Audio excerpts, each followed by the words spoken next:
लोकसभा चुनाव को लेकर कई किस्से हैं। लाल बहादुर शास्त्री की मृत्यु रहस्य से लेकर इंदिरा गांधी की जेल यात्रा तक, ज्योति बोस की ऐतिहासिक भूल से लेकर मोदी के राजधर्म पालन तक। लेकिन आज हम बात करेंगे 2 बार देश के प्रधानमंत्री रह चुके गुलजारी लाल नंदा के बारे में।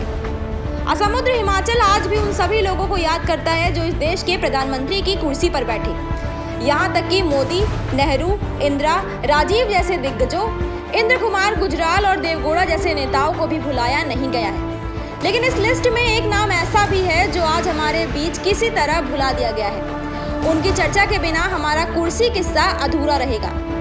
गुलजारी लाल नंदा एक बार नहीं बल्कि 2 बार देश के प्रधानमंत्री बने, लेकिन गुलजारी लाल नंदा गुमनामी में क्यों चले गए? देश के पहले प्रधानमंत्री जवाहरलाल नेहरू की मृत्यु के बाद गुलजारी लाल नंदा को अंतरिम प्रधानमंत्री बनाया गया। उन्होंने 13 दिनों तक कुर्सी संभाली। इसके बाद लाल बहादुर शास्त्री प्रधानमंत्री बने।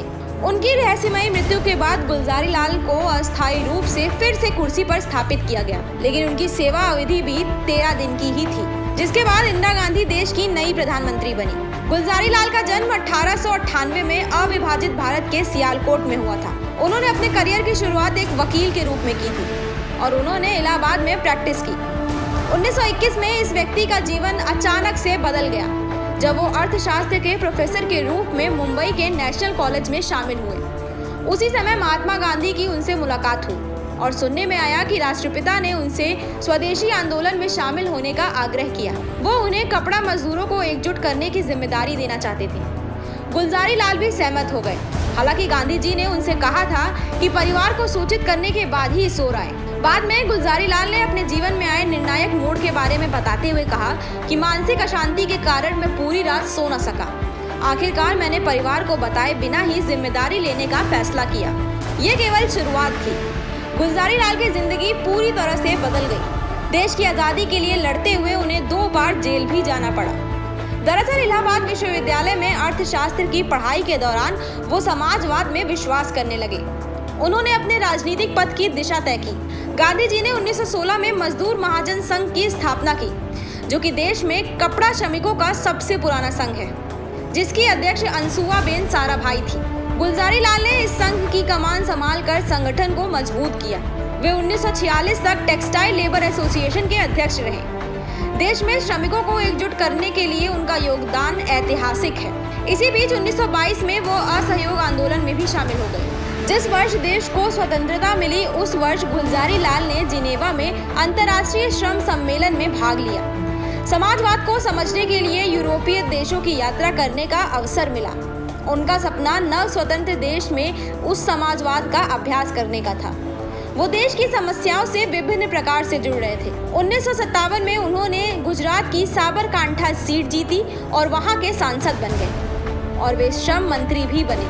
1964 में नेहरू की मृत्यु के बाद वो देश के दूसरे प्रधानमंत्री बने। उस समय पूरी दुनिया भारत की ओर दिलचस्पी से देख रही थी, बस चीन से लड़ना था।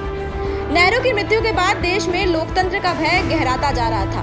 लाल बहादुर शास्त्री की मृत्यु के बाद भी उन्हें कुर्सी पर नियुक्त किया गया, लेकिन गुलजारी लाल प्रधानमंत्री की कुर्सी को अपने जीवन के शिखर के रूप में देखने के अनिच्छुक थे। पहली पंचवर्षीय योजना भी उन्हीं के दिमाग की उपज थी।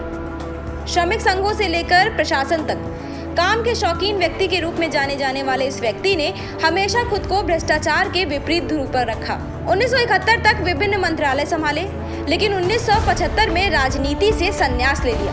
दरअसल आपातकाल की घोषणा करने का इंदिरा गांधी का फैसला उनके दिल से स्वीकार नहीं किया जा सका।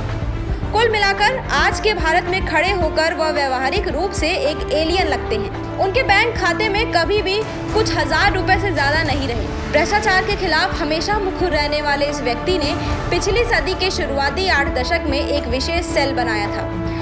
तब वह गृह मंत्री थे, जहां सरकारी कर्मचारियों या राजनेताओं के खिलाफ भ्रष्टाचार के आरोप दायर किए जाते थे। अस्वाभाविक तौर पर उन्हें कई कांग्रेसी नेताओं की आंख की किरकिरी बनना होगा। कई लोगों ने गुलजारी लाल को टारगेट करना शुरू कर दिया। दिल्ली में संसद के पास इलाके में दंगे भड़कने के बाद उन्हें पता चला कि यह पूरा मामला एक साजिश थी। 1957 में उन्हें भारत रत्न से सम्मानित किया गया।